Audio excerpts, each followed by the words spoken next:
Господи, покрий своїм захистом того, хто зараз на передовій.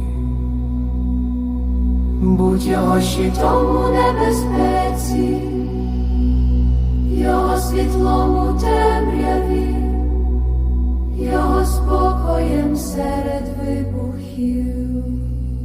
Зміцни його дух, збережи його тіло, дай йому ясність думки, швидкість рішень.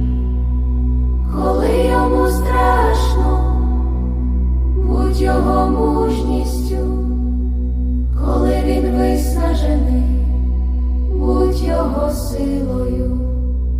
Збережи його життя, поверни його додому живим. І дай мир